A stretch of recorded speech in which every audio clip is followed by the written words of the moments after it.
Welcome to Lynn Cullen Live, talk radio without the static. Email your questions and comments to lynn@pghcitypaper.com. And now your host, Lynn Cullen. And a good morning to you. It's Monday, February 10th. If I seem very far away, it's because we're still resetting ourselves in this space.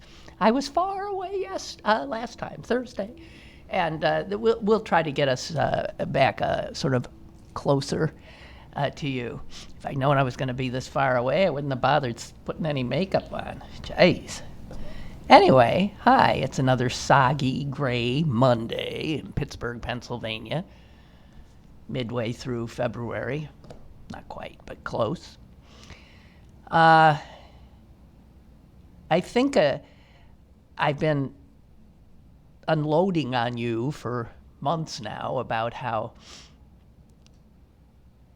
disaffected I feel from the national culture and how, frankly, I don't like it. So I've disaffected myself. I've decamped, as it were.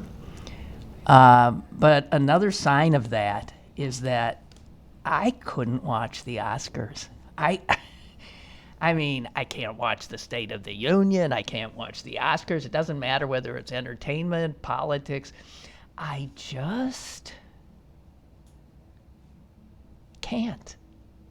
I mean, I watched some of it, and then I thought, I'm going to bed.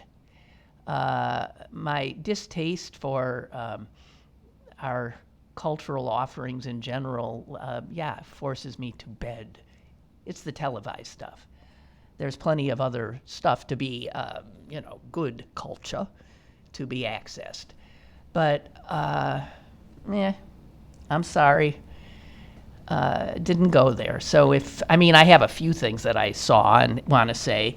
Just another example of how I seem to react to everything in a negative way, which left me sort of incapable of getting out of bed this morning. I had to really talk to myself because I was thinking of how I have to pull out of this sort of constant negative reaction I have to so much stuff. For instance,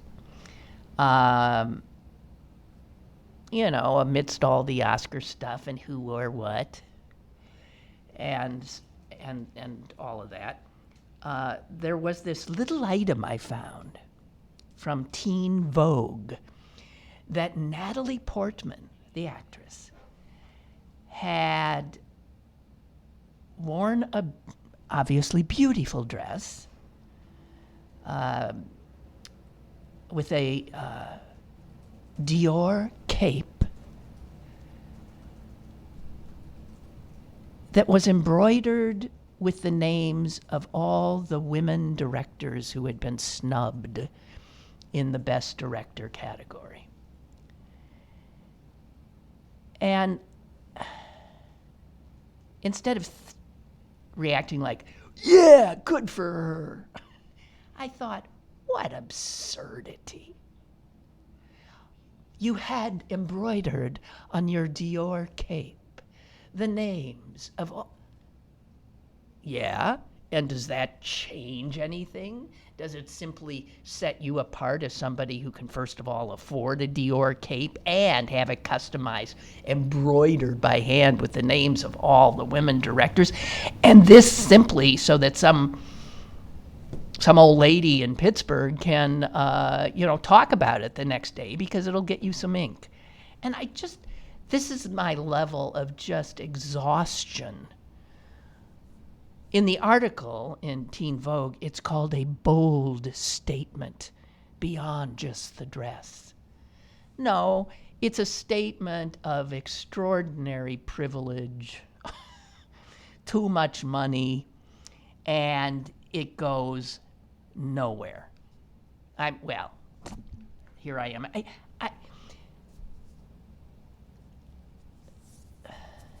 The subheadline is, what a power move. No, it's just an advertisement for some people have too much money. And can do these little flourishes to get themselves more attention. I mean, I appreciate, I guess, what she's trying to do, but this is my mood. I'm telling you this more to underscore how crabby my mood is. All of this little stuff in our entertainment culture, the need to stand out, the need to make a statement. What good is being done? That's not action. It really isn't. No. It's a little thing. But it bugs me. So when the Academy Awards began, I have to admit I had some Pittsburgh pride in that Janelle Monáe, who started it off with a rousing production number, which I enjoyed, started it off dressed as Mr. Rogers. Although, as she walked on to the set to, I guess, start the Mr. Rogers Here I Am routine, it was clear that the button on her blouse was undone. And you could see like a little hint of bra. And I thought, wardrobe malfunction to begin. And she, rather adroitly, noted it and buttoned up. I haven't seen anybody talk about that. I don't think it was intended to be there. So she wasn't a major malfunction, but she got it fixed. And so I thought, wow, the Academy Awards start with Fred. And I wondered what he'd think of that. And then Billy Porter, in all his wondrousness, comes onto the stage and joins her. Billy Porter, Pittsburgh. Mr. Rogers, Pittsburgh. And so there was this Pittsburgh beginning to the show, which, always, it doesn't matter where you live, unless it's someplace like New York, which, of course gets attention. But if you live anywhere and all of a sudden you garner a measure of attention, or you feel pride if anyone from your little city, town, bailiwick makes it.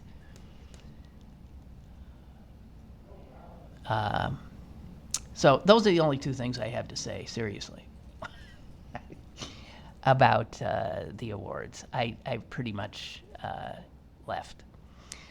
If you want to talk about them, I'm sorry. What else? I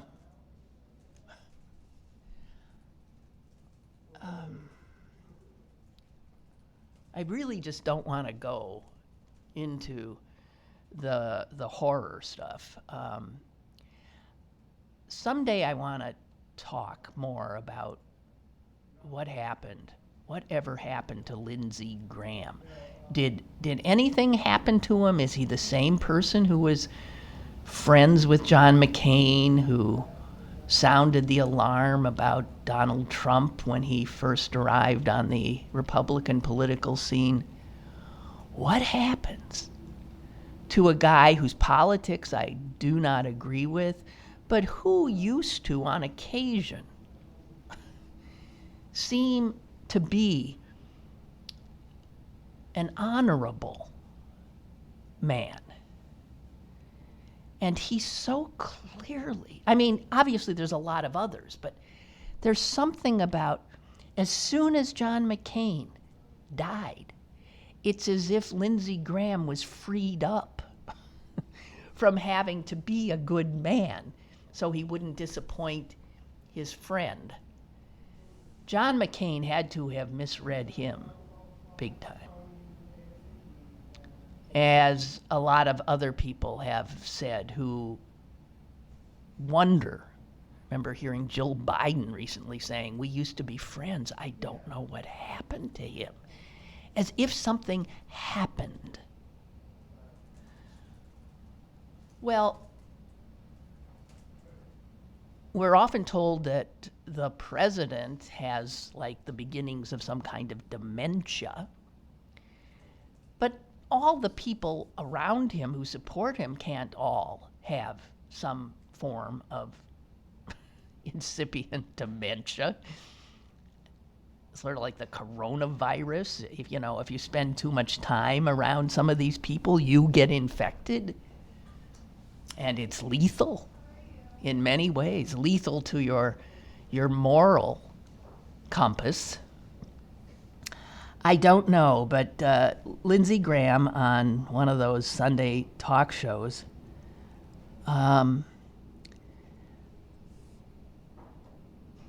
was peddling absolute falsehoods and conspiracy theories about Alexander Vindman, the national security guy who had the courage to testify before the House impeachment hearings about what he saw and heard that caused him great concern. And you'll recall he himself was an immigrant to this country, coming from, I believe, Russia, and how he spoke directly in his opening remarks to his father and telling his dad not to worry, that they're in America now, and I am able to speak truth to power and not suffer, Dad. We're in the United States. You brought us here. Thank you.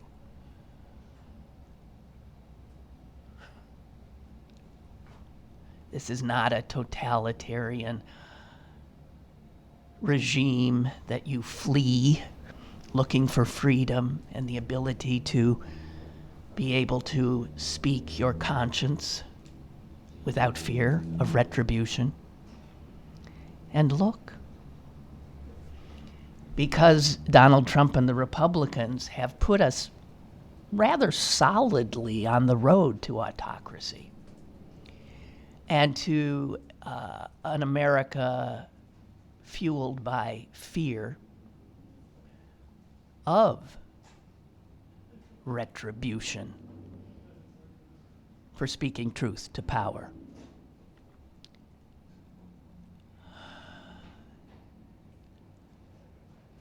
And they weren't, Trump, not only does he throw Vindman out, fire him, in retaliation for telling the truth, but he throws his identical brother, twin brother, who also works at the National Security Council, he fires him too. Again, welcome to the newest banana republic on earth. And I weep for the Vindman family, for these immigrants, for the dad especially, who uprooted his motherless children to give them some chance at a good life, and brought them here believing in America. And to see his sons rise to such a level of service to this adopted nation of theirs. And then to see them besmirched, brought down, punished, because one dared to speak truth to power.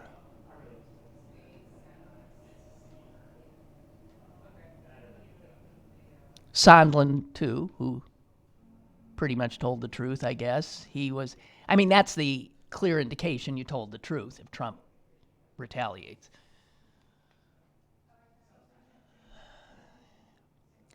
But the campaign to smear Vindman is particularly grotesque, and it brings me back to what I was talking about Lindsey Graham. Because Graham is on, I think, Meet the Press. I don't know where this was. And he was point blank asked, was the firing of Alexander Vindman, was that justified because he testified before a House committee? And oh my God, Graham, he went off suggesting that Vindman was part of a plot.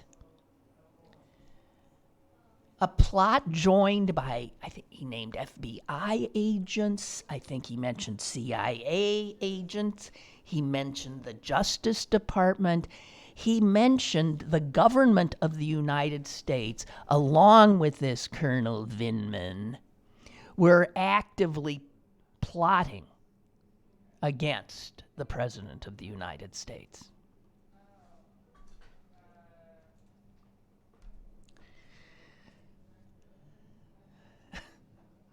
That is not true. It is the calumny, is that the right word? It is the blatant slander and lie floated by the White House, floated by what used to be fringe conspiracy theorists in America, QAnon. Yeah? QAnon is in the White House. QAnon was coming out of Lindsey Graham's mouth. QAnon.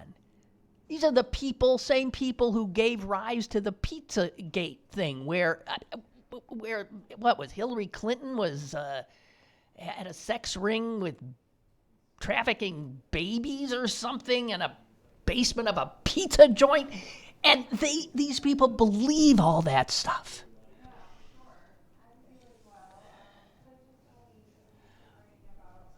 I have said on more than one occasion in the last few months, we're doomed. It's when I can't think of anything to say, when I'm just sitting with my own feelings, my thoughts.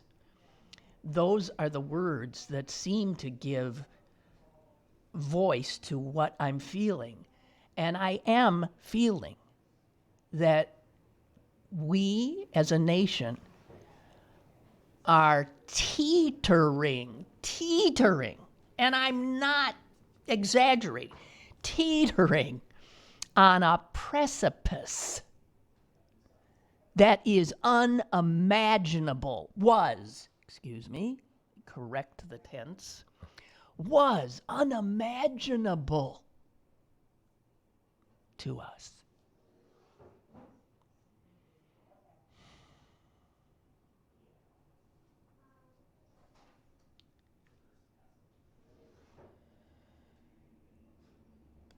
Here's another little item I came across today. Should give you pause.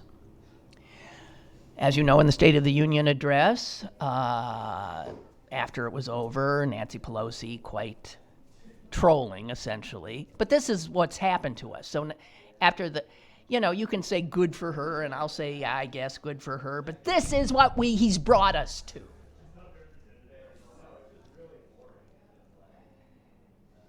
And it wasn't enough that they jumped on her for doing that, ripping up the speech. But they edited it. And the edited version is out there on Facebook, on YouTube. The edited version shows Nancy Pelosi ripping up the speech during the State of the Union address, and specifically as the president is lauding the Tuskegee Airmen and other American citizens. So it appears in this video that is now viral and will pass as truth to tens of millions of Americans that Democratic witch ripped that up, disrespecting that old black American hero, that young black child, all of those honored. It's a lie, but we know that these kinds of manipulations now can happen easily, and that they will be carried into people's homes, onto their screens, their phones, without filter.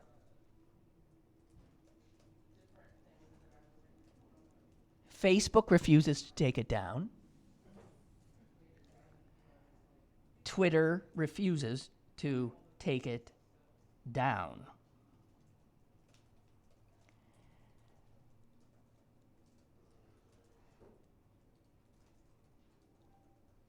I don't think we can have a democracy in which voters cannot tell reality from fiction, cannot tell truth from lies, are taught to mistrust, distrust all purveyors of information. Instead, trust purveyors of disinformation. I don't see how this is going to turn out in a positive way.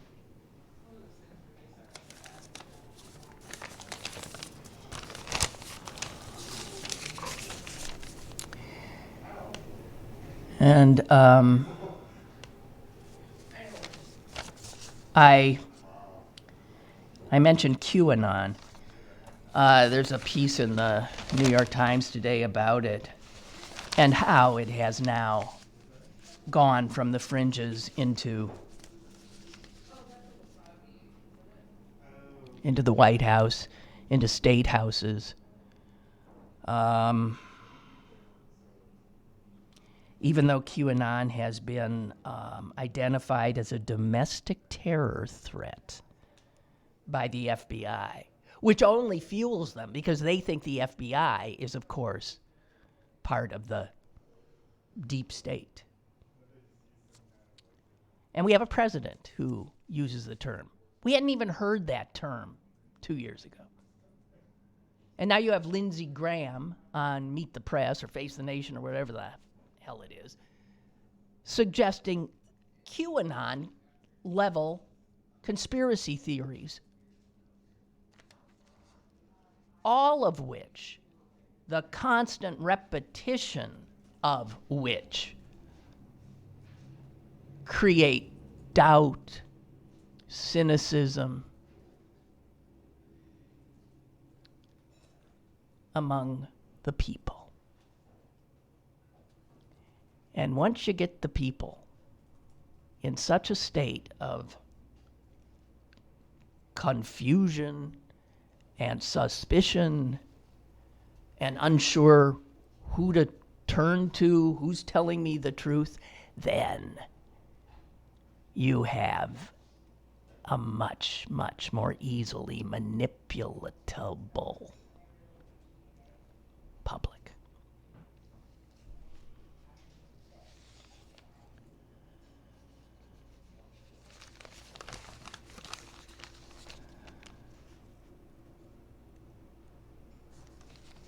These people who believe in QAnon have engaged in some violent activities. There is a Republican congressional candidate in Florida or something who openly espouses their theories. And in fact was said, while he didn't think the Pizzagate thing was true, he did, let me tell you what he was buying into. It was beyond belief. I can't find it, Dan. He was buying into the fact that they were people in Belgium were, what was it? Oh, I do believe there is a group in Brussels, Belgium, that eat aborted babies.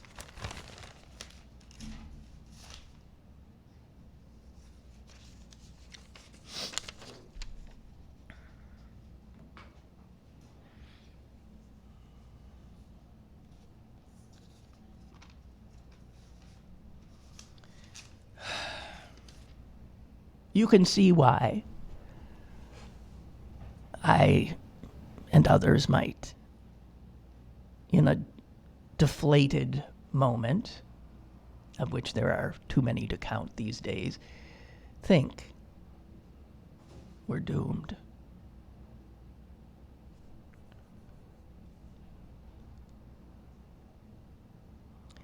I must admit, I've even tuned out of the Democratic race. I can't believe right now it looks like Buttigieg or Sanders. And because media do what they do by our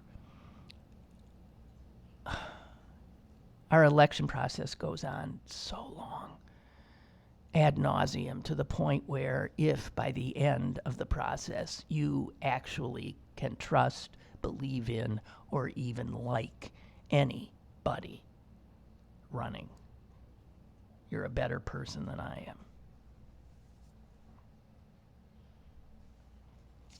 So I found some good news. Yes, indeedy, I did. Came a little late for most of us, but good news. I didn't know this was a thing. Do you know there are states in the United States where if you take your your driver's test, you do not have to show you can parallel park? I mean, that's the thing that has tripped more people up time after time after time. My own kid, oh my God, he could do it, but he would get anxious during the tests and always screw up the parallel park thing and not get his license.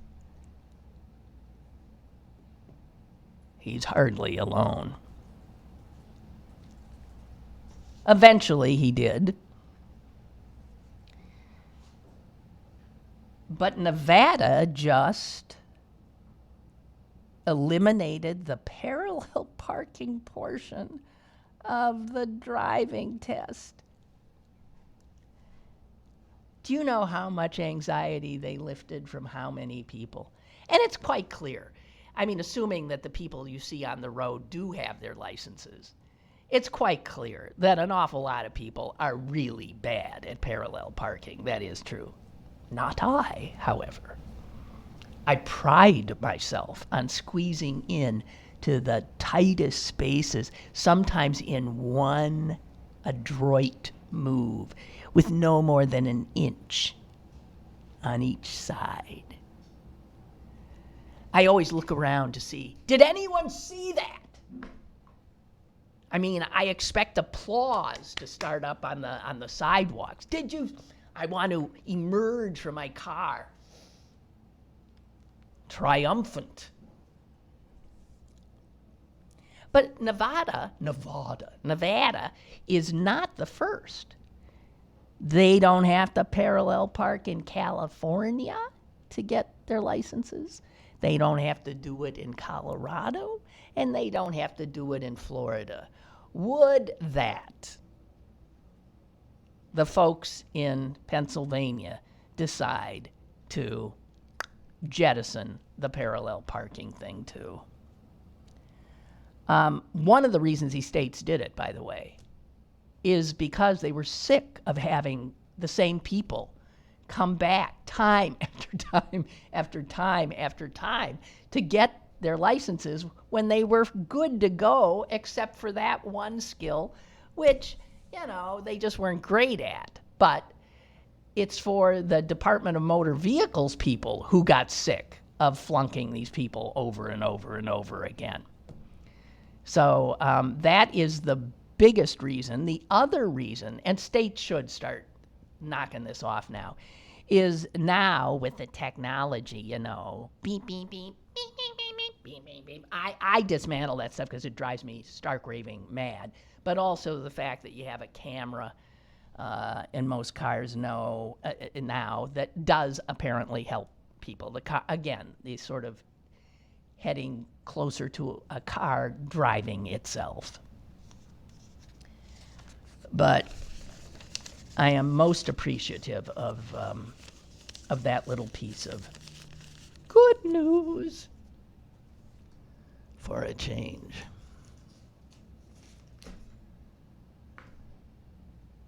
How about no bit? This is going to show my age. Orson Bean. Anyone know who that is? I mean, who's under the age of 60? Orson Bean. Hey, Amy, do you know who that is? What? I looked it up. Oh, you looked it up, but you didn't know. Yeah, okay, yeah. No, it's an age thing. Because if you were watching TV in the 50s, you knew Orson Bean as this funny, smart, clever panelist on the game shows. And it makes you realize how dumbed down the game shows are now. A game show like What's My Line or To Tell the Truth used to be populated. The panelists were clever, funny, often smart as hell people. And it was their smarts that got them on the panel. Not necessarily their celebrity. They became more celebrated by virtue of being on the panel. So, Bennett Cerf and Orson Bean and Kitty Carlisle Hart, and those folks were clearly smart. That's not necessarily the case anymore. But Orson Bean, I think he stood out for me too because of the name. I just thought it was the funniest name. Orson seemed funny to me, and Bean as well. That was not his real name. His real name was Dallas Frederick Burroughs. And I want to share some of this guy's life with you because, as we know, you only get one go around. And some of us lead relatively calm lives that, are not unusual. And others get more than their share of like, whoa, whoa. And such a guy is Orson Bean. So he's born in Burlington, Vermont, where Bernie Sanders was the socialist mayor for a long, long time. He was born in Burlington, Vermont in 1928. Dallas Frederick Burroughs. His dad was a founder of the American Civil Liberties Union.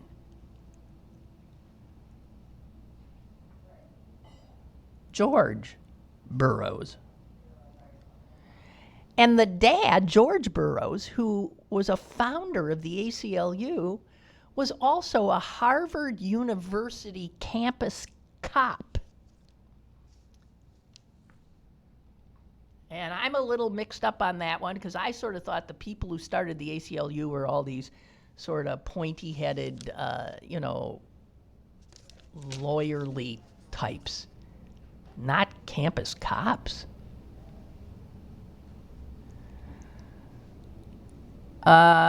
His mother, who killed herself when Orson Bean was a teenager, was a cousin of President Calvin Coolidge.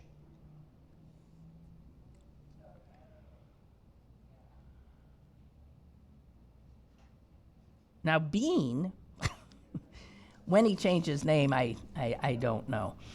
If you watch Jack Parr, another clever, smart cookie. He had Orson Bean on all the time because those guys liked other smart cookies. He was a frequent guest on Jack Paar, and in fact ended up being Jack Paar's go-to guest host. The same for Johnny Carson when he began his tenure on The Tonight Show. Orson Bean was on there all the time. So if you watch those shows, you couldn't miss him. He got accused of being a suspected commie during the 50s, a feather in anybody's cap, and was blacklisted for a brief time. He ended up starting, in 1964, this guy ends up starting a school in Manhattan for kids where there were no rules. He was totally believed that if you just let kids play and choose their own kinds of things, that you'd end up with better people. I don't know how it turned out. I think others have tried various forms of that. And then he went full hippie. So he had 4 kids, and he did the, VW van thing. He had tons of money, apparently got rid of it all. He was giving it away left and right. And he went off into America, going here, there, doing what hippies did, giving away everything he owned, trying every drug available, indulging in communal sexual activities. Hard to imagine if you can picture Orson Bean doing any of that, but there you have it. And when he needed some money, he would do some voiceovers for animated films or make a commercial. But then he got bored with all the hippiedom. So in 1980, he moved back into the spotlight and began appearing in movies, soap operas, or game shows. He was on Murder, She Wrote a number of times, on Desperate Housewives. He was also one of the characters in the movie Being John Malkovich.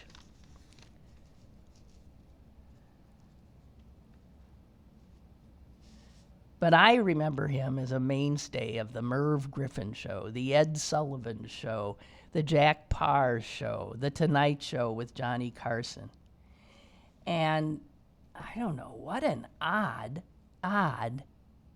life. You can't say it was dull. Orson Bean, age 91, dies. It says quirky actor of stage, movies, and television. The other thing that is weird is, his mom's related to Calvin Coolidge. His father is a founder of the ACLU, and one of Orson's hippie daughters married Andrew Breitbart.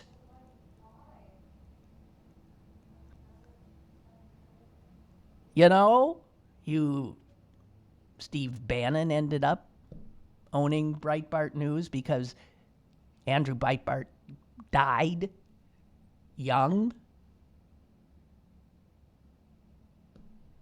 about 10 years ago now. And that Orson Bean's hippie daughter would end up marrying Andrew Breitbart. I don't get it.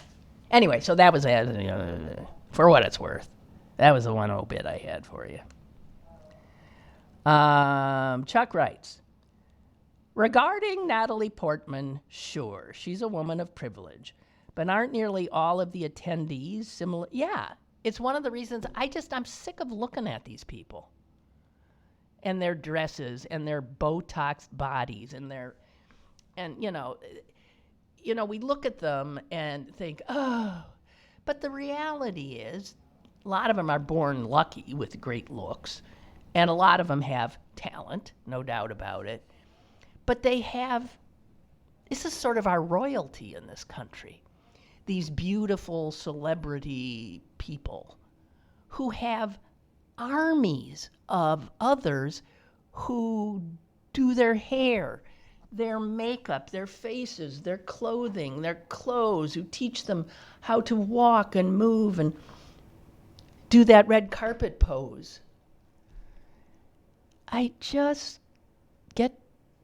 gotten to the point where I don't find it fun anymore. I just find it exhausting, especially when, again, it's like let 'em eat cake crap.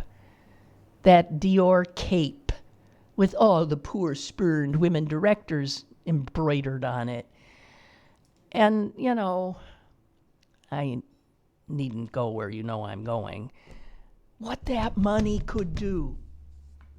I'm sorry, I shouldn't be banging on tables. But this is where I am. And I'm not saying that anyone is wrong to enjoy the Oscars still. It's just, I'm telling you, I got nothing to go by but where I am right now. And where I am is a dark place. And if it gets too dark, I'll just stop doing this because I don't want to bum everybody out. So anyway, back to Chuck. The cape with the embroidered names was a top trending topic throughout the night. And the first I heard of it was from my 24-year-old daughter.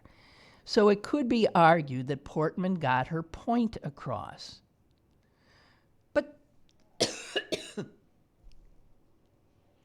that point has been made a million times. I'm sure your 24-year-old daughter already knew that women directors have been spurned year after year after year by the Academy.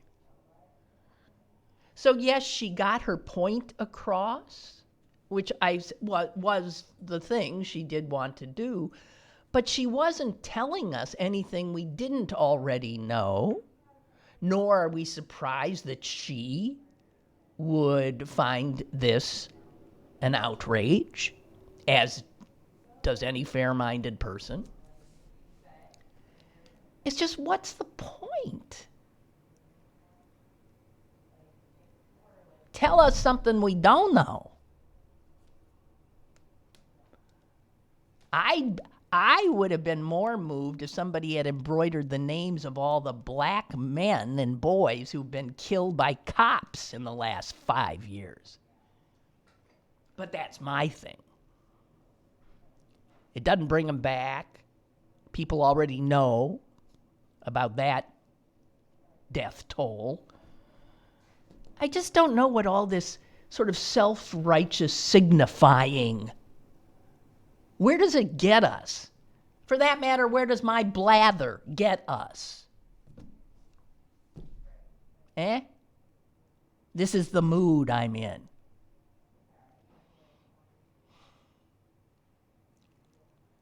I don't recommend it. I don't. It's awful. Back to Chuck. I saw most of the nominated movies and felt like Little Women deserved a directing nomination. Well, yeah. But see, last time I looked, Greta was not a male name. Chris says, but I do agree with you. It was hard to watch the Oscars and really care all that much about them. I thought Chris Rock was funny.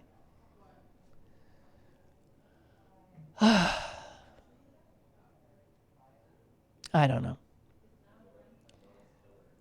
I just find, hanging over everything now is this reality of Donald Trump and all these Americans who are part of his cult of personality. And again, knowing history and knowing what cults of personality can do and seeing how this man is behaving in ways that are very reminiscent of others in history who brought us to very dark places. And to see it happening in a country that you've loved for so long.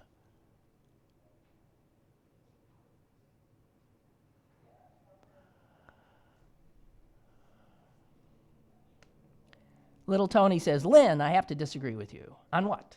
Well, I remember the anxiety of that part of the driving exam 40 years plus years ago, but I think it's an important skill to have. God knows it's clear a lot of people don't have it. I don't think I passed the first time I tried. P.S. I hate when people take up two spaces, oh yeah, or more when they park with no thought of others. Right. Oh man. You wonder how people who, like, when they don't have to parallel park, I'm not even talking the parallel parking, when they pull into, a lot that has lines, here is a space for you, and they make the next space unavailable. You wonder how those people, how their cars aren't keyed or they're tired. Don't you wanna do something to them? And yes, right, the people who on busy streets don't pull up or pull back so that another car has a shot. Yeah. I agree with all that. And just let me get in one more email, and we've got a caller. Henry writes, Lynn, I've often wondered what happened to Lindsey Graham, too. But I have similar concerns about Nunez, McConnell, and so many others. I'm not sure anything happened to Nunez and McConnell. I think they were always thus. Maybe I'm wrong. Henry says, I'm not a conspiracy theorist, but I've often wondered if Trump has some sort of dirt on all these people. I've wondered it too. I don't think it's Trump. I think it's the Russians. Because you have Lindsey Graham now spouting the kind of, again, this is Russian disinformation campaign. This is like 9/11, where Osama bin Laden couldn't have probably believed his eyes when he saw those towers fall. How it worked beyond his wildest imagination. And I think the same of Putin in the Kremlin, watching what's happening in our country now because of this, his hand-picked guy getting into the White House. And it all working to make Americans internally divide to the point and turn on each other. So Russia doesn't have to do anything. Just let the Americans do it to themselves. And Putin must be like Osama bin Laden on 9/11, like, whoa, yow! Like me when I do a really great parallel park, only a lot more people are noticing. Back to Henry. I've often wondered if Trump has some sort of dirt on all these people, or worse, that he's threatened them or their families somehow. You wouldn't put it past him. Or could it be that Trump has simply achieved cult status, like a Jim Jones? It just doesn't make sense that politicians like Lindsey Graham have risked their reputations by fabricating stories like this. Unless their lust to be near power is the overriding impulse that defines them. That might be another reason. I'm going to try not to sneeze here. Hey, caller, you talk, and I might sneeze. Okay, you call for sneeze or whatever you need to do. Okay. The parallel parking, I think if you can't handle the stress of doing that, then you're not ready for the road. I have no problems making that a requirement. I don't care if you live in the middle of nowhere. It shows a skill set, and if it's stressful, you're going to get a lot more stressed when you're on the highway or if there's a bunch of buses or pedestrians or anywhere. So that was important. That's an important part of the test. Just because it's behind you. Okay, all right.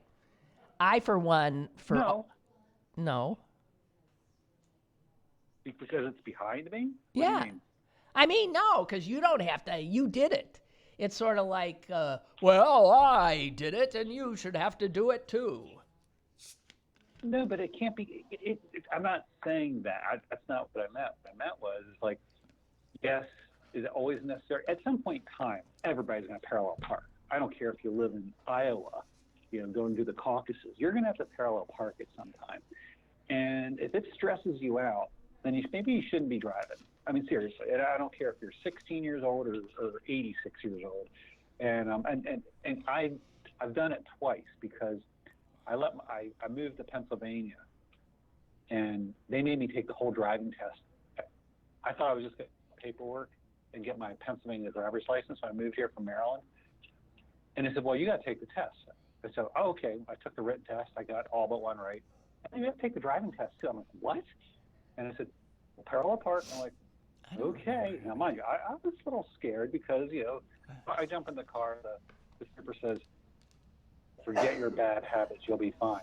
And I did, and I was fine. And so I did it twice. Once as many years, 20 years after I did it as a teenager. So it's just an important part of like dealing with understanding the boundaries of your car, understanding your mirrors, and if you're stressed, good. It's good, but that's not why I called. Oh, for God's sake! You can't talk that long and then say that's not why I called. Well, I don't know.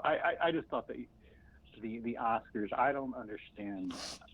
It is a royalty, but at least most of those people there, they earned most of them earn it, their way there. They weren't born into money and wealth and just got a great education because who their mommy and daddy are. Some were, maybe like Laura Dern, but really it was, I don't begrudge them for all the attention and whatever they get. Well, you're a better man than I. It's like most of us. Okay. Hey, Roger, I hear you. Thank you. What do you think of Brad Pitt, though? Thank you for disagreeing with me today. I love people who disagree with me. No. What do you think of Brad Pitt? I think he's so gorgeous. And I thought his speech was lovely. That's all. I loved it too. Yeah, no, he's too. I mean, who doesn't like him? He just seems like a nice guy, and I'm sorry, I love him. Yeah. Okay. Yeah, I like him too. It is yeah. Great, so. Men love him. Women love him. He's loved. I give him a pass. Yeah. Hey, thank you. That's right. Thank you. All right. Bye. Have a good day. Bye. Bye-bye. Bye. Man, I do think that's the first time I've sneezed twice on a show, and now I'm all bleh. Barbara says, oh, God. The most interesting person I saw on Sunday was Sana Marin. I don't know if I'm pronouncing it right, on Fareed Zakaria's show. And she's the one, the world's youngest serving prime minister. She's 34 years old and is the prime minister of Finland. Oh, God. When asked about the United States ranking regarding women's representation in government, she said that you need laws and structures to make it happen. It just doesn't happen by itself. I think what she said is there is a law in Finland that you must have 40 to 60% representation of men. Yeah, right, you got to do that. That's called, like affirmative action stuff or something. Despite the U.S. ranks 75th globally in women's representation in government. 75th. Hey, we're number one. We're number one. And you wonder why Donald Trump is our president. I need Kleenex. Anyway, caller, go ahead. There you go. Hi. Hi, Lynn. It's Dave. I work at the driver license center. Oh. Did you know that? No. Yes, I do. And the parallel parking thing, we get a big kick out of it. Every now and then it ends up it's not parallel parking so much as it's perpendicular parking. They kind of get in there wrong and they get stuck. Yeah, that's a big thing. Now, when I took my test 40-some years ago, it wasn't parallel parking. That wasn't the big thing. It was the three-point turn. Remember that? Sure. You have to use that if you're making an illegal U-turn. Right. I think the reason why they don't even emphasize that so much anymore is because back in those days, cars were bigger. They had a much wider turning radius. Yes, exactly. So trying to turn your car around in a small street was a big thing. Whereas nowadays, you could practically just do a U-turn. Yeah, exactly right. Cars, exactly right. move them around. Anyways, Lindsey Graham. Yeah. Lindsey Graham, I think, is a woman trapped in the body of a man, for one thing. These guys, they are just terrified of Trump. They're just terrified of him. Once Trump got rid of everybody and put Bill Barr in power, all of a sudden he got his footing. Prior to that, he was just kind of stumbling around, knocking stuff over, and just making a big mess. He's still doing that, but he's doing it with much more confidence now, ever since he got Bill Barr in there. And all the other grown-ups in the room left. And the Republicans are just terrified of him because all he has to do is point at them, and his mutts, the voters, the Trump supporters, just go after these guys like piranhas. Right. I think that's a very interesting point. Yeah. Hey, speaking of Bill Barr, I saw that as soon as he got the Attorney General job, his daughter got immediately a job with Mnuchin over at Treasury. Immediately. Yeah, that's a little surprising. Yeah. Just the corruption and the criminality. And now he's got a green light to do anything he wants. And you think he's not going to cheat to win? You think he's not going to? It's the old, he can shoot somebody on Fifth Avenue, and he may very well. Because according to Dershowitz, if he does it so that he can get reelected, it's legal. So you can go ahead and assassinate your political opponent, and Dershowitz says you're allowed to do it. Right. Look for missing ballot boxes. Look for voter purge, Russia hacking in and completely erasing names from polls and voter rolls. Yeah. Look for anything. Yeah. There's nothing to stop him. Nothing. I agree with you, and that's why I say Giuliani is still hot on Biden's trail right now, and he's got a direct line to Bill Barr. It's just amazing. It's so fucked up. You got that right. I don't know what else to say. Yeah, well, I think you pretty much said it all. Hey, thank you. Always great to hear from you. Okay, bye. Bye-bye. Back to the emails. Little Tony says, I didn't see all the Oscars and tuned out before the end. I remember when the Oscars was a big deal. Well, you see, but that was back in the day when there were 3 television networks, and we all pretty much watched the same thing. And, all the choices available to us now make it difficult to have, I suppose the Super Bowl is the closest thing we still have to something that, but a lot of people are tuning out of that too. Hard to create community if we're all off in this atomized little worlds of our own. But that's where we are. And technology has brought us that. That's a definite down side of it. Tony says, what I saw of it was a bore, or maybe I just stopped caring. I'd like to see the movie you talked about a while back, Parasite. Well, that won Best Picture. I thought it was my choice of the movies I saw for Best Picture. Not a perfect movie, but just a good movie, I thought. Could have done without the violence, but guys, guys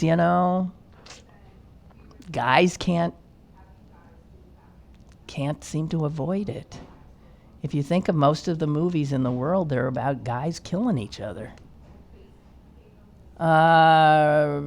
Russ writes, I took my driver's test in 1978 in northern Pennsylvania. We did not have to parallel park, but the 3-point turn. There we go. Oh, that's interesting. It was mandatory. Not having to parallel park on my driver's test has not made me less of a driver. While all of us live in mall communities more, I think it isn't a priority anymore, unless you live in Squirrel Hill. Yeah, okay. Where I live, you got to parallel park, because I park on the street all the time in tight little streets where parking is at a premium, and you damn well better know how to parallel park. And the smaller your car, the better off you are. Have a great day. Thank you, Russ, and I'll just use the opportunity to say the same to you guys. And I'll see you tomorrow. I think my sister Susan will be joining us, and I hope we can get a little up close and personal with you by tomorrow. That'd be nice too. Have a great day.